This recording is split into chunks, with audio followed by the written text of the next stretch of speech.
Hello and welcome to the final episode of the season on Talking Snooker with Phil Haig and Nick Metcalf. We're once again talking about the game we all love.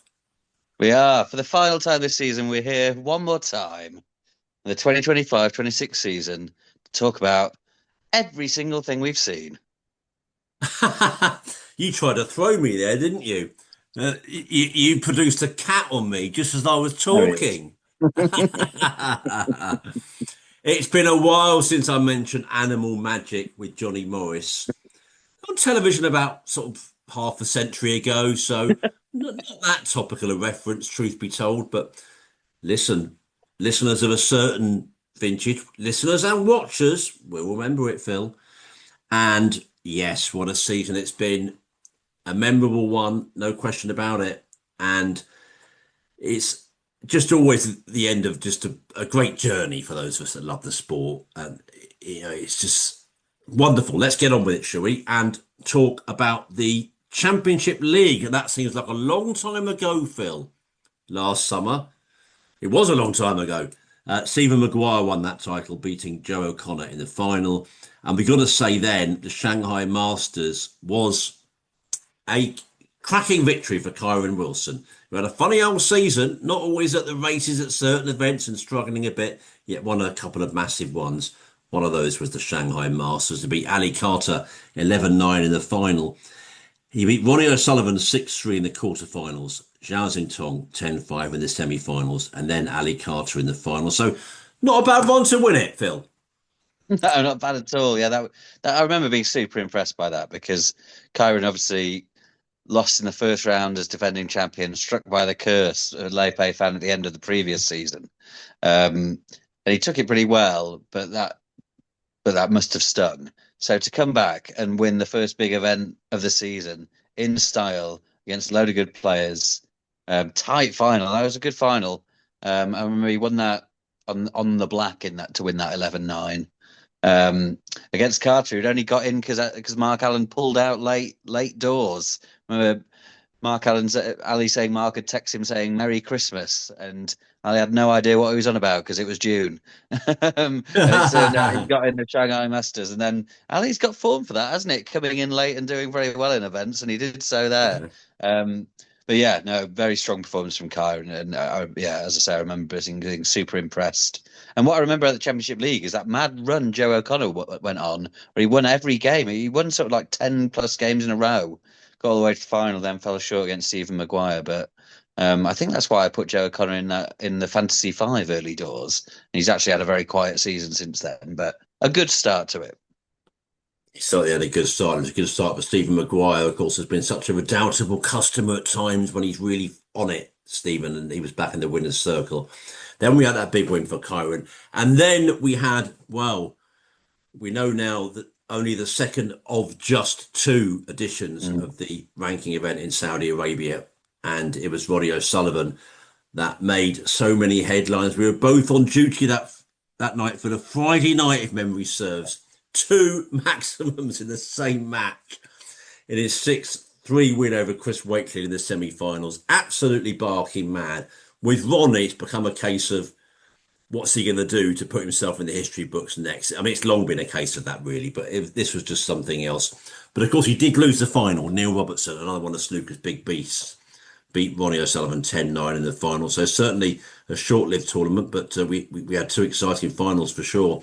And then the Wuhan Open, Phil, Zhao Gudong won that title, beating Gary Wilson at 10-9 in the final. And that's Zhao winning the title for the second year in succession, which is kind of a funny one to do that when it's your first event. I think Gary himself did that as well, didn't he? He won his maiden one, then Scotland. defended it. Yes, that's right, in Scotland. So yes, we were certainly, I mean, focused on a tournament winner, of course, nearly in Saudi Arabia, but what Ronnie did was just mind blowing. I mean, it's just, we've said it a few times over the years. It's almost absurd to say that Ronnie sort of does things just because he sort of can, but that almost fitted into that category. You know what I mean? Yeah, I do. I think that we sort of said that sort of half jokingly about winning the world championship because they were making a documentary. Yeah, It seems yeah. like a mental thing to say, but He's a little bit in that. But yeah, it was sensational viewing.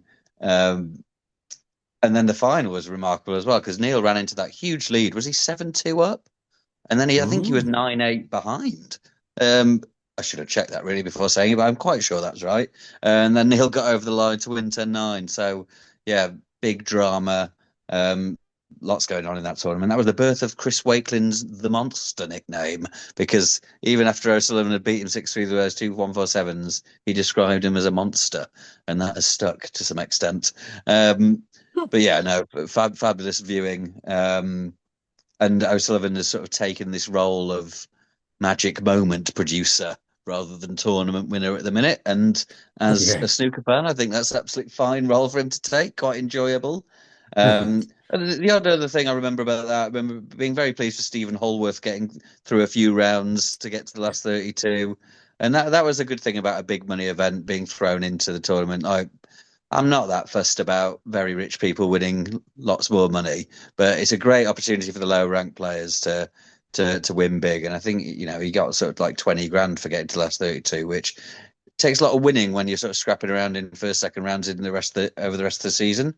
Um, and in Wuhan, that was Gary was amazing stuff from Zhao Guidong really to get back to back there. He just feels very comfortable over there. I don't think it's a million miles from where he's from. Um, and that was very, very impressive. I remember interviewing Gary soon after that, and it's quite typical Oh, Gary. I said, "Oh, pleased with the run to the final?" Then he was like, "No, just absolutely not." And to be fair, I'd lost 10-9 in a final, so you're going to be a bit disappointed. But it was a bit after, so I thought he might have reflected positively on that by then. But no, not really. But yeah, great stuff with Zhao. Who has sort of cemented himself in the upper echelons of the game, mainly thanks to a tournament that's only been around sort of 3 years, isn't it? I think Judd won the first one, and he's won the mm. next two. Absolutely. It was a terrific victory for him. And well, then Phil, leaves started to fall, at least in the northern hemisphere, and summer moved into the autumn, and that was a return to the UK actually, and it was the English Open at the Brentwood Centre, the beautiful Brentwood Centre. What an absolutely lovely place it is. Gleaming venue. It's always love to repeat. I can see your face. Uh, yeah, that's naff sarcasm from me, isn't it? There's a reason why they call it the lowest form of wit, Phil. And Mark Allen won the title to beat Xiao Yulong, who just can't get that title yet. Xiao, he's getting closer. And but Mark won that title. The British Open at Cheltenham, which I went to and really enjoyed my first visit there. I love Cheltenham. It reminds me of being there for the National Hunt Festival. But obviously, it's no one there apart from at the snooker. So you've got these beautiful surrounds in the Cotswolds, the Cleve Hill, and I just found it very relaxing. It was lovely autumn weather Mm. actually. I just found it really relaxing when I was there, and I thoroughly enjoyed it. And another man that thoroughly enjoyed it was Sean Murphy. He was a winner of the tournament, beat loads of big beasts. And bearing in mind, it's Mm. as we're contracted to call it, the FA Cup style format. He kept getting fellow sort of superstars and beating them. And well, he beat Anthony McGill 10-7 in the final. And I actually had forgotten, which maybe it's a reflection of how absurd it is, until I was just scribbling down a few of the highlights. Of course, that's when Anthony got a lot of stick for his reaction, which was, we both agreed, barking mad, because I don't want to see a player anything other than gutted after a final, actually. So no problem with that whatsoever for me. And that was a cracking win for Murphy. Surprised Shaw hasn't won more. That's the point. He's been one of the best players in the game. Since his Masters win in January 25, he's been terrific, really, by and large. So, but that was a trophy for him. And then the Xi'an Grand Prix. So I moved into trebles, Phil, to try and throw you, to get you back after the cat. But nothing throws you. We know that. Mark Williams beat Sean Murphy 10-3 in that final. Williams becoming the oldest ever ranking event winner. Daniel Wells got to the semis of that, which again, one of the things I slipped my mind, so I looked through. So Williams, the great, a champion again, and not a bad trio all-round of winners, Phil. Alan Murphy, Williams. So yeah, lots to talk about there. Three contrasting tournaments, as I say, very strong champions in each. Yeah, and of course, this is still in the part of the season where it was just different champions every week, and we Oh got still yeah. quite a long way to go of that. Unique champions over the tournaments. Yeah, the standout thing for that English Open for me was Alan's run of deciders. Um, from the last 32 onwards, it was just deciders because he wasn't really playing that well. He wasn't like doing anything special, but he was scrapping him away. So he won 4-3 against Bingham, 4-3 against Ding, 5-4 against Slessor, 6-5 against Jack Jones, and then 9-8 against Zoe Long in the final. So he was by the skin of his teeth every time, but that's the sort of grit and determination he's become known for. And I think he was seemed to surprise anyone to win that title because he didn't think he played well over the piece, but great scrapping, as you'd expect from him. And yeah, that British Open was quite memorable because it was really nice to see McGill doing well again. We don't see a lot of him these days, or not as No. much as we think we should or we'd like to.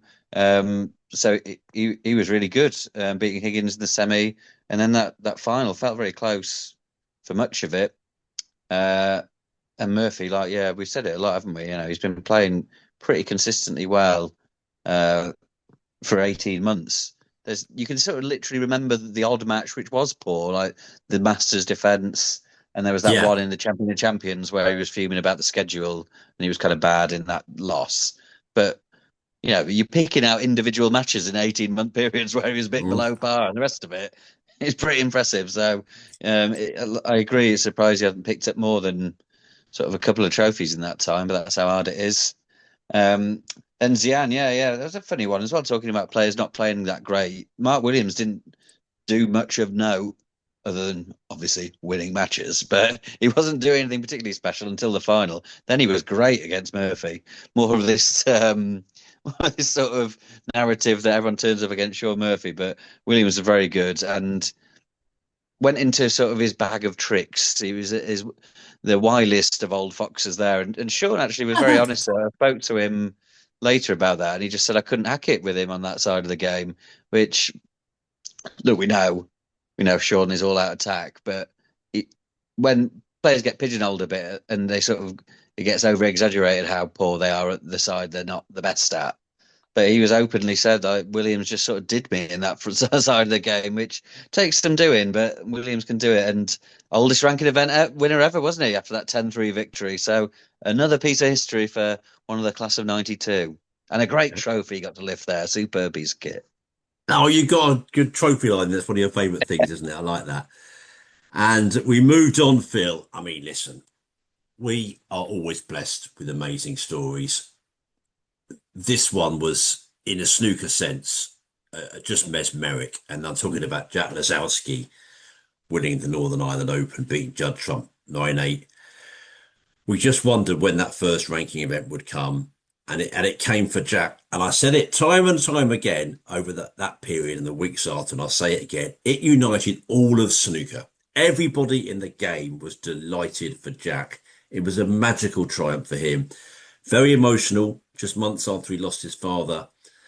And we were, you know, privileged really to speak to him just afterwards, weren't we, on that, press call we had with him. And he sort of talked, I remember, I think to me at one stage about sort of going into a different realm. He just almost felt it just was such a funny, not outward body, but it was kind of a different experience that he just didn't have Mm. any other time in his life, I think. Certainly his professional, his snooker life, and he was paying such a warm tribute to Judd Trump, it was against his great friend. It went all the way. It was pure drama. It was wonderful, actually. Maybe I won't just do it in threes as I was planning to. Let's just go back to you on that and have a word, Phil. That was magic, wasn't it? What a triumph for Jack. I know it's a tournament you were at as well, so you had the pleasure of sort of seeing Belfast and just what a beloved tournament it's been now.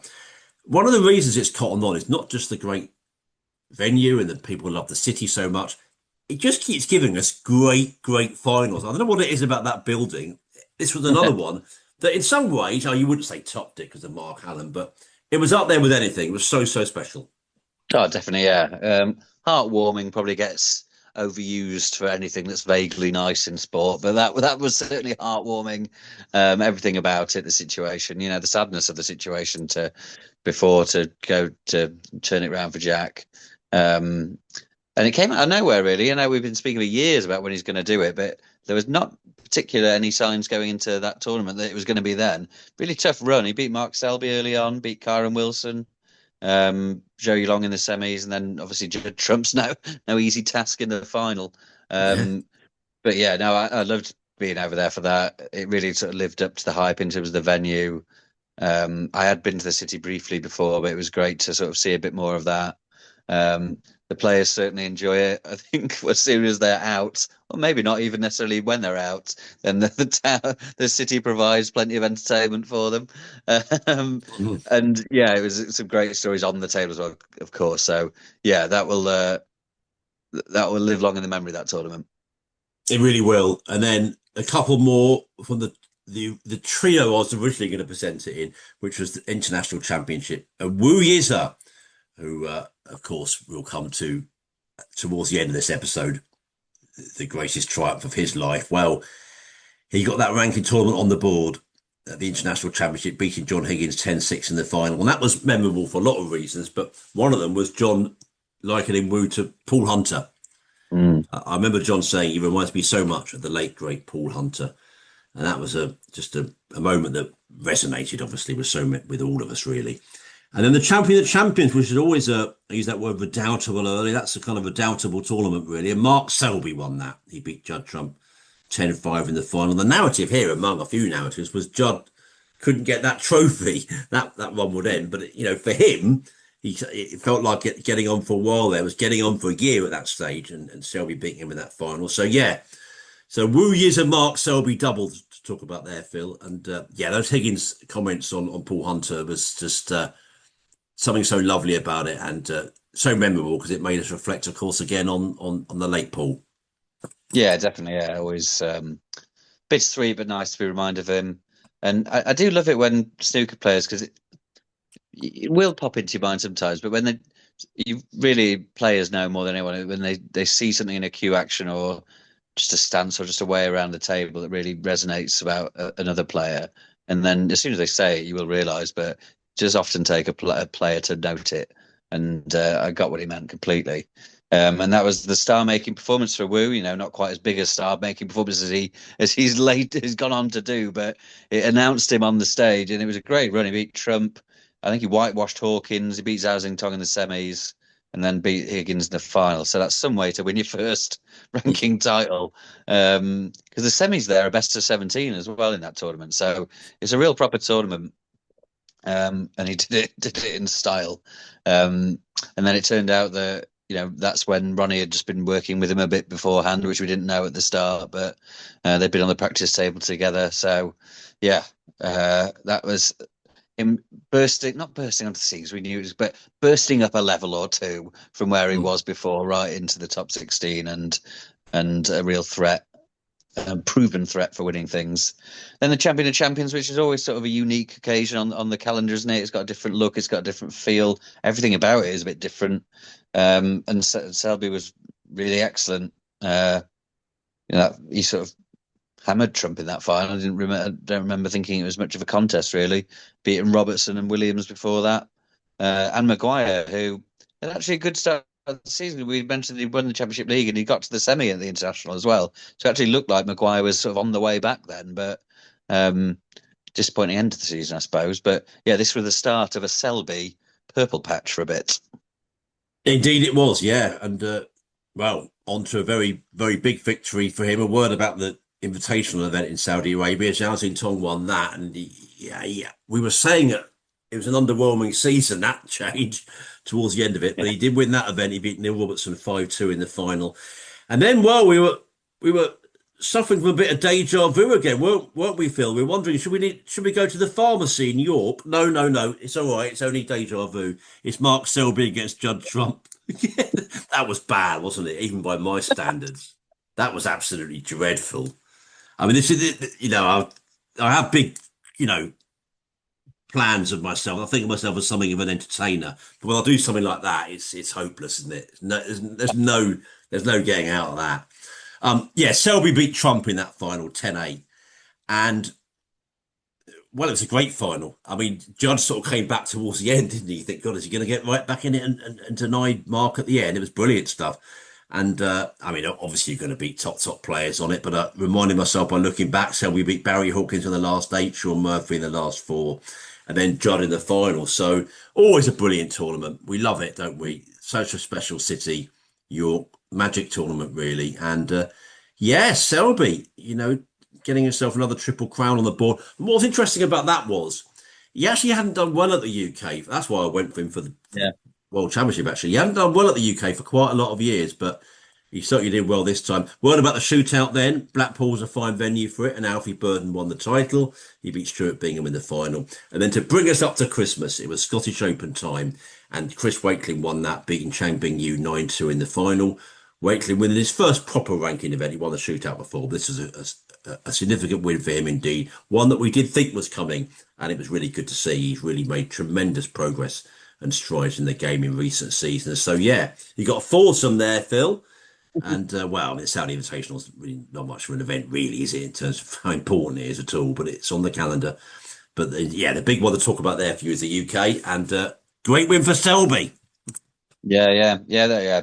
I don't remember loads about the Riyadh one. The bit that stands out in my mind to that is John Higgins talking about they need to get some beer mats under the table. I don't know how many beer mats they're knocking Oh around in yeah, Riyadh, but best of luck.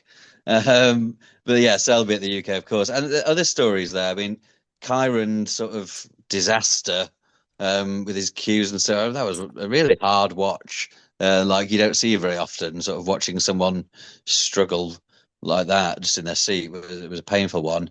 But also, I mean, this going back to qualifying in the UK, but Scott Donaldson's amazing return to beat Bingham from it was 5-0 down to win 6-5, and then talking immediately afterwards about how he'd lost his dad recently, and that was all because of that was his dad had got him over the line. There it was incredible interview with Rob at those qualifiers, very emotional stuff, and then turned up and beat Mark Allen 6-1 in the first round in York. Then just lost to Ding in a decider in the next stage. So we don't see loads from Scott, but whenever I've spoke to him, I always thought he was a really interesting guy, and obviously been through a lot there. So I was pleased for him to have a very memorable moment. Couple of moments in that tournament, but yeah, Selby obviously the star of the show. It felt like a while since he'd won a really big one. He's always obviously a threat, but that sort of put him back into right at the top of the game, which we always know he is in and around. But yeah, as I said, it felt like it had been a little while since he'd really proved it. But proved is the wrong word. He doesn't prove. He doesn't need to prove anything to anyone, but to show it again. yeah. And it was fantastic there. The shootout, yeah. I mean, I quite often say the shootout, while it seems like a lottery, it's usually someone from a certain section of the tour, sort of 20 to 40-ish in the rankings. You could have a go at predicting it. Not this one. No, Anthony Burden was doing lengths at the pool in the morning of that start when he got his phone call, dashed up there, and ended up on the table in Blackpool celebrating. So fair enough. He's got as much experience as anyone, and he used it. That's got him back on tour. So congratulations to him. Triumph for Blackpool. I think it's going back there next year, and I think that well, was a good move. And then the Scottish Open. I remember sort of as much for the runner-up as much as it was a huge win for Chris Wakeling and well deserved for his improvement, like you say, in recent years. Chang Bing Yu was sort of the star of the show to an extent. Beat Maguire, Sergio Way, Kyron Wilson, Mark Selby, and Mark Allen to get to the final. So much so that I remember he was like a clear favourite with the bookies against Wakeling. So Chris did very well to remain composed and poised enough to beat just a flying player there, because he wasn't just scraping over the line against those players. Beat Kyron 4-1, beat Mark Allen 6-1. It was just unbelievable stuff. And I think next season we'll be seeing plenty more of Chang Bing Yu. I think that's a very fair prediction to make. We're nearly there, Phil. We're going to have our final name check of the season. I think it's the right time to do it because we're at the end of the calendar year that was 2025 and we're going to move into 2026. We are, of course, reviewing the 25-26 season here on Talking Snooker with Phil Haig and Nick Metcalf. Hello, everybody. It's Talking Snooker here. We're reviewing the season, and we are up to an event that is so special in the sport. The Masters, Alexandra Palace, took place in January. Kyron Wilson won it. He beat John Higgins 10-6 in the final. Poor final, really. Not good. Not good. I mean, John just didn't turn up, really. I think he'd say that. Ronnie O'Sullivan pulled out of the event just before. I'd actually forgotten the 6-2, which sounds ridiculous, but only when I looked through, I thought, of course, there's all the 6-2s. Memorable semi-finals. I mean, that was a hell of a Saturday. Semi-final Saturday at the Masters. I think it's a great day of sport anyway, whatever happens really. But this was right up there. John Higgins beating Judd Trump 6-5. And then, yeah, I remember Wu Yize. I mean, he did quite a lot. We're going to come to the biggest win of all, but he did quite a lot in the season, maybe more than I'd kind of clocked. Mm. And he got to the semis of that 6-5, Kyron beaten by the odd frame. The semis were great. The final wasn't so much. And there was I think compared to really, really special auditions of the Masters, this wasn't one of them. But we still had a few good days for sure. And then the German Masters, again, not a week of great matches there, actually. Judd Trump won that title. So can you call it a drought? Maybe we should give it its own title, the Judd Trump Drought. Trout, I'm saying now. Drought. I mean, let's face it, Phil, that let's be honest, 14 months is actually preposterous, that we're in a way. It's nothing, is it? But Yeah, for yeah. for Judd, it's something for Judd for sure. And he claimed that title. So yeah, I love that double me. And I actually love the Tempest Road whenever it would be played, but I love it then because there's never any prospect of a come down for the Masters for me Mm. because it's that event and they're both so special. Great venues, great atmospheres, great crowds, and yeah, well, in Kyron and Judd, two very good winners. Yeah, yeah. Amazing for Kyron, really, because to bounce back from that UK disaster to win the Masters so soon after was remarkable. But yeah, it was a funny tournament. Those 6-2s were an interesting quirk and became a storyline, but it means there were no good matches really in the first round. Then it did get good in the middle. As you say, the two semi-finals were excellent, but there were the two deciders in the quarters as well. Kyron beating Robertson, and I remember watching Higgins beat Zhao Xingtong. He got some Oh extraordinary pieces of luck there, yeah, John. Um, and then to do so again against Judd, yeah, it was an incredible run. And that's when John was popping to watch a musical every night in between games. It's a forgotten lovely that. little storyline as well. And it was a shame in the final because yeah, he just couldn't get going, and it was quite un-Higgins, wasn't it? It did feel a bit late on that he didn't think he thought he could win, and it looked a bit like that, and it played out like that, and that's just the opposite of John Higgins. He's the never say die. He's the he'll come to the table and clear it from anywhere, and there was just something there, just didn't feel like that. But making Masters finals at 50 is still very impressive, but it was an underwhelming end. But congratulations to Kyron, though. Yeah, that was the second of his huge invitational tournaments in what is otherwise a pretty barren season of ranking events. And then he had Germany. It didn't really stand, like you said, didn't really stand out as a classic edition of that, I suppose. And I think we've spoken about this before with Judd. When he's losing, we talk about it all the time, and when he wins, it's just, oh yeah, Judd's won one. You know what I mean? It's just so run of the mill because it's Judd Trump wins so much, and I feel that's what's happened there. It's just like that's not really stuck in my memory. But he battered Sean Murphy 10-4 in the final. That takes some doing. And he had a tricky run with Sergio Way, Joe Guidong, Ali Carter, all good wins. And yeah, and that storyline that's sort of been building and going on for ages about how long he's gone without a trophy. He picks up a big one, and then no one really mentions it. Move on. So that's the tough role that Judd Trump's been handed in snooker. Yeah, absolutely. And something's just come to my mind, Phil, actually, and the reason it is because you reminded me about Ali Carter. That was Judd beating Ali, wasn't it? Mm. Ali said, I think it was during qualifying or sometime that it was basically Sean Murphy's fault. Sean Murphy's fault. Sean took him on a very late night, And it takes two to tango. It's only banter, really, of course. But I messaged Sean about it, and Sean said, "Yeah, bang to rights, absolutely bang to rights." There was one of those nights we'll just go out for a couple, and yeah. So and it was a funny one. But to come round to the point, what reminds me about it is that I was having a chat with Sean Murphy about that outside Sheffield Cathedral. And the reason we were there, Phil, was it was around this time, wasn't it, that we had one of the saddest pieces of snooker news we could have had, that John Virgo died. And, well, I mean, we've all tried our best over the weeks and months since to try and sum up what he meant. We've all had a varying goes at it. There's never been anyone like him. There's never been anyone like JV. Other players have, have been commentators, but other players haven't been on Saturday night television in front of millions and been in pantomime and had the waistcoats and become a huge national name, huge celebrity. The loss was enormous. It is enormous. We'll continue to remember JV for years and years to come. Of course, whenever snooker people gather, tales of John Virgo will never be far away. Born entertainer. I know we stood together, didn't we, Phil, at the John Virgo Memorial event just before the World Championship. Very moving, very touching, beautifully done. And he would just always be so missed because he was Mr. Snooker. He just was so much of this sport, wasn't he?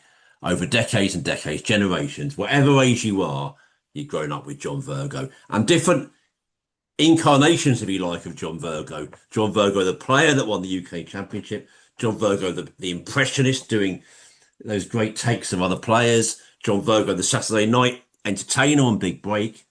John Virgo, the wonderful commentator. He was so special, JV. And when we lost him in February, it was a profoundly sad moment for everyone in the sport, Phil. Yeah, it was. Yeah, it was. We've lost a lot of big names in recent years, tragically, but this was as tough a one to take as any. As you say, for all those reasons, he was part of all snooker people's lives in all different ways, and all of them, for most people, all of those ways. So yeah, it's been tough, and the World Championships was difficult for everyone who knew him and worked with him. But that memorial service, I thought we sort of felt very privileged to get to go to that because it was a special occasion, and the BBC did a great job with some of the tributes they showed during the World Championships as well. So he's got send-offs that he deserved. They've been very special, and the tales will not stop being told about JV for an awful long time to come. Absolutely right, Phil. Absolutely right. And I was just checking dates then, and it really was the time to mention it because the next event on my list is the World Grand Prix, and I felt that was overshadowed by the news of the death of John Virgo. But it was Zhao Xintong that won the title. That was in Hong Kong, wasn't it? Beating Zhang under 10-6 in the final. Very strong week for Chinese players generally, that getting very deep. The Championship League Invitational, again, that name, Wu Yize, okay, it's not the biggest event, but he gets deep in it, gets to the final. Mark Selby wins it, beating Wu 3-1 in that final. And then the Players' Championship, which was won by Zhao Xintong. We weren't calling it an underwhelming season anymore, Phil. He beat John Higgins 10-7 in the final. I remember that was the second week of the Winter Olympics, so I was generally consumed by matters in Milano Cortina. But it was Channel 5's first main tour event, and you, of course, were part of the team, Phil. That's what makes it something to remember as well in Telford. So it was felt like a new kind of event for viewers to enjoy, lots of different ways that Channel 5 were doing it. And I mean, that man Zhao, the idea that anymore this was a underwhelming season, well, that was for the birds. Yeah, it was. And the funny thing is, it's so clear, it so nearly wasn't. He won that match against Mark Selby 5-4 from, was he 4-0 or 4-1 down? But he was behind, and Selby had a chance to win. And that was in the sort of the last 16 of the Grand Prix. And I think he needed to go quite deep in that just to get into the players. And obviously he went in to win it, and then sort of the rest is history to an extent. But even in the players, he should really have been beaten by Slessor in the first round. So there were a few sort of sliding doors moments on that amazing run for Zhao, but He won the matches and got them done. But yeah, it was the first ever all Chinese last four at the Grand Prix. So that was a bit of history in Hong Kong. Um, and yeah, the start of that amazing treble. We'll get to the end of that treble for Zhao, but enjoyed very much working with Channel 5 on players on the Tour Championship. Lovely bunch of people. Just a really enjoyable little gig for me, and it was great to be at these tournaments. I was impressed by Telford; hadn't been there before. The arena, I must admit, I didn't see loads of Telford, but I mean more the venue, which was excellent, and it was a good tournament. And yeah, what was the other one? Championship League Invitational. I must admit, I've not got loads to add on that, but Selby is very good in that tournament. He's reliably good on home turf, and he did it again. Yeah, I'm not a massive fan of that. I said it at the time. The summer one's fine. This one, I think there are more questions than answers over this one, if I'm honest. But anyway, Selby won it. And the Welsh Open, well, there aren't more questions and answers about that, Phil, because that's a tournament that we all enjoy. Really, it's a great history of Yeah. the sport about it. I know we had that Llandudno and Cardiff and South Wales thing, but one thing we all in agreement was that Llandudno does a brilliant job year after year, top crowds, and I always think I should call it the Monday morning test. Any tournament can have a big crowd on Sunday night, but what's it like on Monday morning? And it's busy. It's busy. I Yeah. think, that's a sign. And Barry Hawkins won the title. He beat Jack Lisowski 9-5 in the final. Then the World Open, and well, Tepchaiwan, who is such a wonderful player to watch, and this was the first bona fide ranking event for him, beat Ronnie O'Sullivan 10-7 in the final. Ronnie, of course, made headlines. You said about, I've forgotten how you put it now, but something like the magic moments replace the tournament wins. Well, this is another one, 153 break, the highest in pro snooker history in his quarterfinal win over Ryan Day. And it was quite a week. Pleased for Tepchaya. Those pockets were relatively that great generous word that's used, which is covers a multitude of sins, that word. But yeah, it was quite a tournament. Tour Championship. Wow. Zhao Xintong made it 3 out of 3. What a hat trick. Winning any of those events is special. To win all three is quite something. He beat Judd Trump 10-3 in the final. That was in Manchester, another successful staging of that tournament. So, yeah, before we get to the very biggest one of all, Phil, there's three contrasting events there, but for us, lots of stories and lots of memories. Yeah, the Welsh is great, isn't it? I love that we get the BBC Wales coverage on that as an option as well, because it just mixes things up a bit. And yeah, the injured Hawk, he said within moments he was in London now, but very nearly didn't even play his first game because he had his dodgy back. Got over the line against David Lilley, and then this run to the title, even without a dodgy back, is incredible, and actually it becomes even more incredible after what has happened since. Pang Junju, Mark Williams, Neil Robertson, semi-final Wu Yize, and then the final against Jack Lisowski, which he won quite handily, really, after Lisowski had won that bonus in the semi-finals, hadn't he? Mad season for Lisowski, really. His first ranking title, then that 150 grand bet victor bonus for getting to the final, sort of out of nowhere in Wales. But then almost nothing else, really. It was just sort of two mad moments amongst a sea of sort of forgettable results. Very, very odd season, but if you'd have offered him that at the start, he would have bitten your hand off, I'm sure. But yeah, it's always nice to see Barry do well. It wasn't quite sort of the extent of the Lisowski one because it didn't quite have the story in there in Northern Ireland, but Hawkins winning things is another unifying moment in snooker of Yeah, people being pleased with him, I think. yeah. And then, yeah, you mentioned the World Open was just sort of carnage. It was all going on there. Interesting quirk of the season is Tep Chaya made a 147 in the Saudi event as well, but Ronnie made two, so Oh, he's not yeah. winning too much for the high break prize there. And then he made a 147 in the World Open final, but Ronnie made a 153, so he's not getting a high break prize there either. Remarkable scenes. That final was so mental. I remember writing up the report sort of as soon as the last ball was potted as possible, and just the fact there was a 147 was just it was almost just like, and then there was a 147, and then the next point was there was so much going on. It was crazy, but a fine win, and it also set up the World Championship really nicely as well, because even though he didn't get over the line in the final, um, it seemed like Ronnie was back and playing well again and was a contender, which was great to add into the mix there. And then, yeah, the tour. I mean, it just was all about Zhao, wasn't it? He just won the first two of that series, uh, and I don't know if that had that come into being a chance before. I can't remember if anyone's won the first. I know people have won the second two of that series before, but I don't know if I don't remember that ever being an option before, where it was a genuine chance. But he made it look easy, battering people. Chris Wakelin 10-4, John Higgins 10-1, and Judd Trump 10-3 in the final. That is as convincing as tournament wins get. It is, and that's why many people were then making him a pretty warm favourite for the World Championship.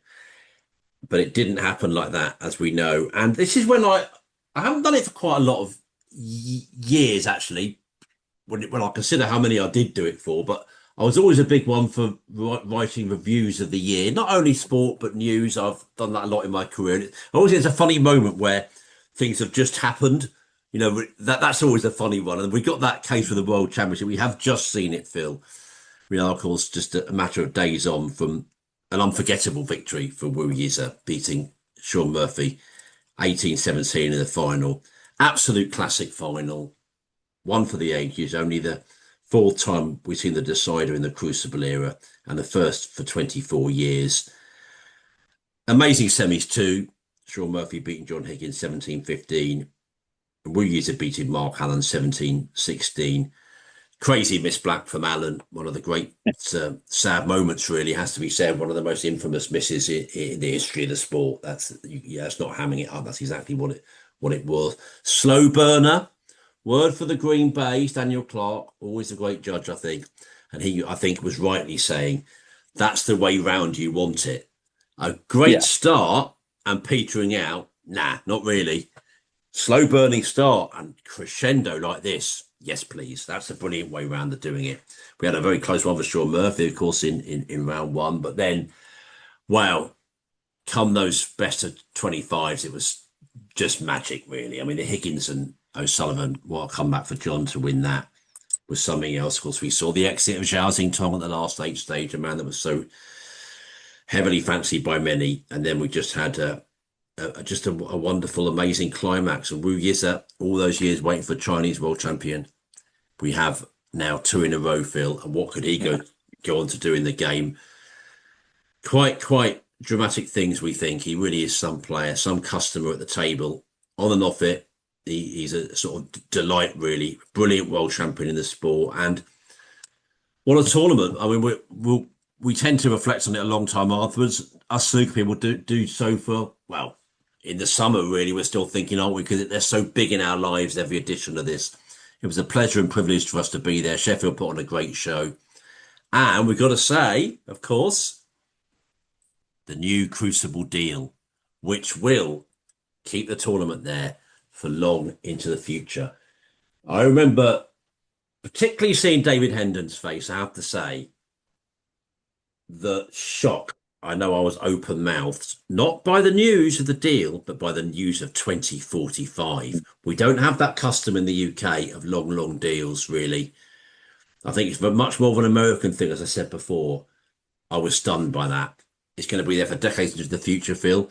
Rebuilt after 28. So, word from you on that deal, of course, being a Sheffield man, lots of things to say, and the tournament, which we thoroughly enjoyed. We relished the whole thing, didn't we?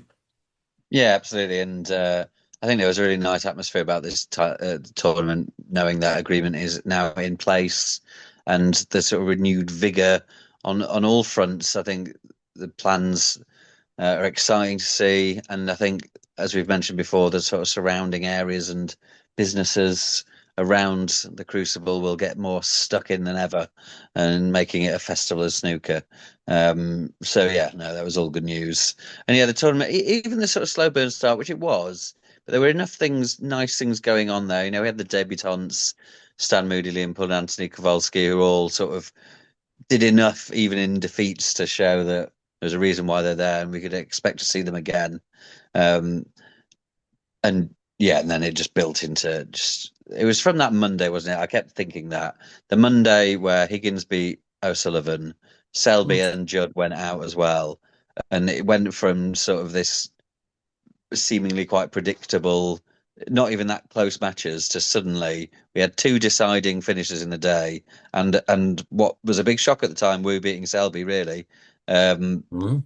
yeah, it just burst into life and then really kept going very strongly from there on in. So yeah, I mean, if I'm choosing, I'm having it great from start to finish. But you're right. If Yeah, it's of got to be course. one, Yeah, oh yeah. if it's going one way or the other, he can start slow and get fast later. I want all 17 days to be wonderful, Phil. Absolutely. That's what we really want. To be fair, I don't know if I'd even do one that. I don't think I could handle it. I couldn't have 17 like bang out busy days in that press room. It's a hard event to cover, isn't it? I mean, listen, let's not go too back patting, but bloody hell. I think, I'm broken man after it. I mean, I just think, what are the guys like that? It brings you even more admiration for the players, doesn't it? That are out there Mm. in the middle playing snooker under the most intense sporting pressure. Because everyone that works on that event or covers it, you feel it. It's something else, really. It's absolutely overwhelming. It really is. And I come home for the middle part of it, which makes it even weirder experience, really. Because you go back and you think, am I at the same event I was at before? It's so long. And then when you put the qualifiers into it, and I often say, in a funny kind of way, I'm a words man more than the numbers man. Words are my life in many ways, but I'm a bit more into mathematics than perhaps I sometimes realise because it's a pure maths thing. If you take half a week either side and make it 5 weeks, or in our case, it's a bit more like six, it's over 10% of the year. Of course, it looms large. It looms Mm. large literally, not just metaphorically and dramatically and sportingly.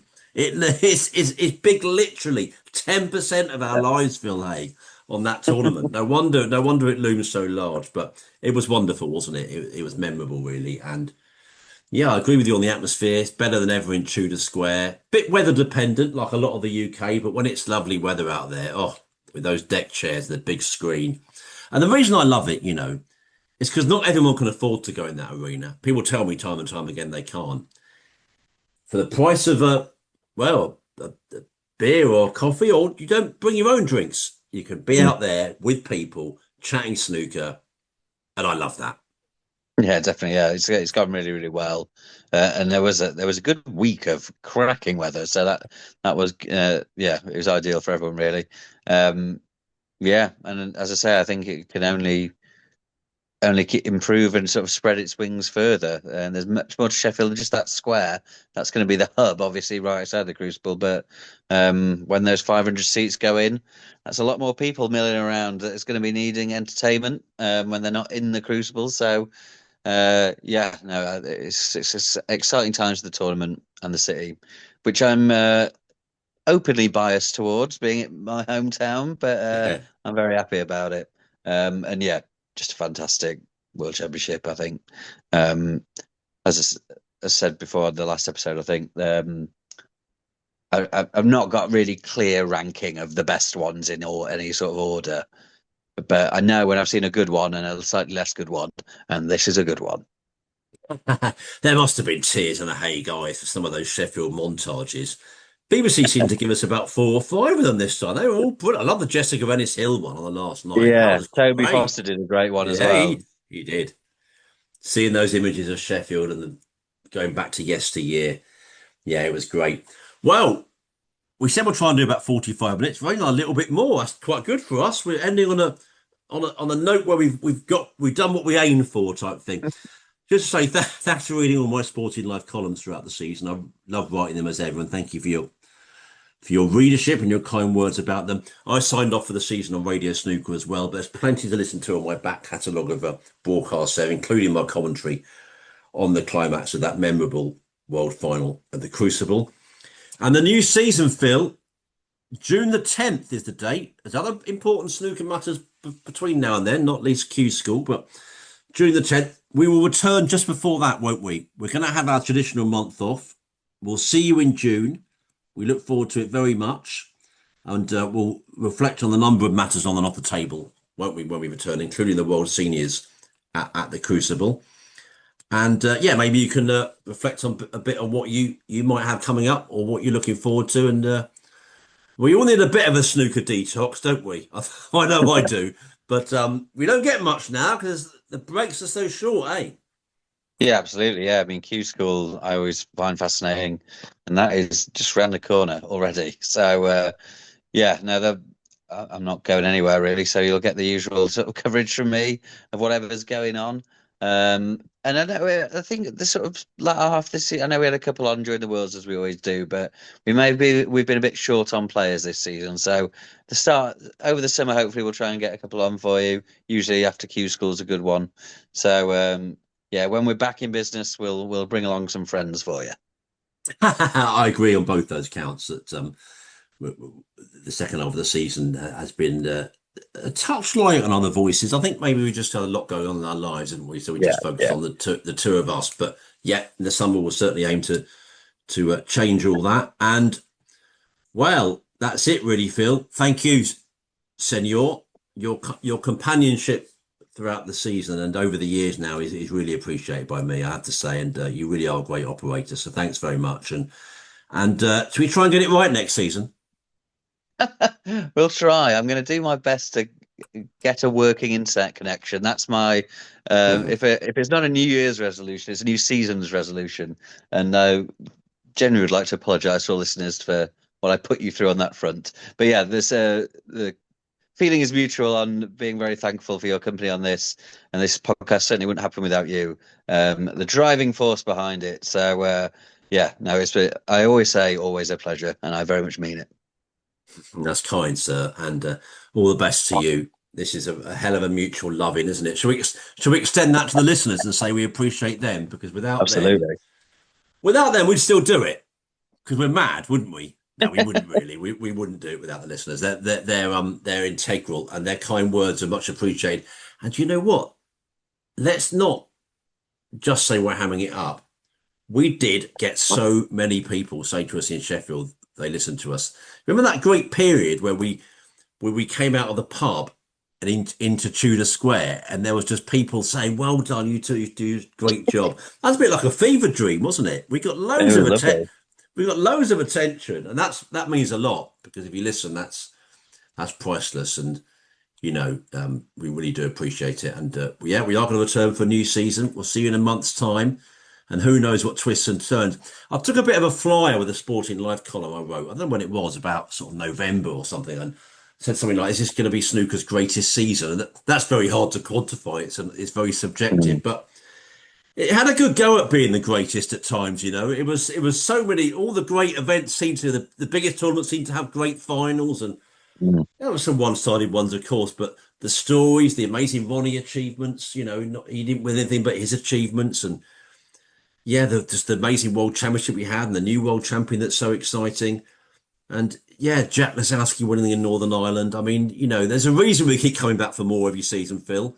And of course we're great snooker lovers, but we're never sold short. This sport never sells us short. The drama, I was thinking the world final beat EastEnders and Coronation Street by about 3-1. I thought, yeah, well, it's the best soap opera there is, isn't it? This sport, the best soap opera. Never mind Albert Square and Coronation Street. The best soap opera is this sport, and I think it's time for me to sort of stop talking now and just salute you and say thanks for your company. Enjoy the break. See you next season. yeah, no, absolutely my pleasure. And yeah, thanks everyone for listening. It's been a great season, and I think it's teed up beautifully with a new, exciting world champion. Anything could happen in the next season, and we can't wait to find out. So come along for the ride with us. Indeed. Thanks everybody for your company throughout the 25-26 season here on Talking Snooker. And for now, from your old friends Phil Haig and Nick Metcalf. Cheerio.